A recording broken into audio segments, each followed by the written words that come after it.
দেখতে পাচ্ছেন যে বন্ধুরা আমি আমার সেই ড্যাশবোর্ডে চলে আসছি চ্যানেলের। সো আপনারা এখানে দেখতে পাচ্ছেন যে আমার এখান থেকে 3 কপিরাইট রয়েছে। এখান থেকে দেখতে পাচ্ছেন যে অ্যাক্টিভ রয়েছে 3 টা কপিরাইট 3 অফ 3, অর্থাৎ আমার চ্যানেলটা আর 2 দিনের ভিতরে ডিসেবল হয়ে যাবে। কারণ কপিরাইট স্ট্রাইকের কারণে ফেক কপিরাইট স্ট্রাইক দিছে এবং সেই কারণে আমার চ্যানেলটা ডিসেবল হয়ে যাবে। সো আমি এখন কীভাবে বাঁচাতে পারি সেই প্রসেসটা আপনাদেরকে দেখাবো। আমি যে ট্রাইটা করতে পারি লাস্টবারের মতো সেটা দেখাবো। আমি এখান থেকে এই যে 3 অফ 3 এটার উপরে ক্লিক করব। জাস্ট আপনারা এখানে ক্লিক করে দেবেন।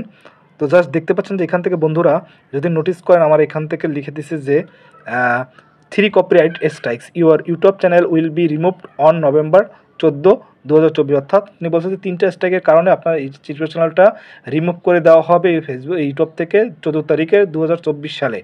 তো বুঝতেই পারছেন যে কতটা একটা আমার দুঃখের একটা বিষয়, আমি আপনাদেরকে বলে বোঝাতে পারবো না।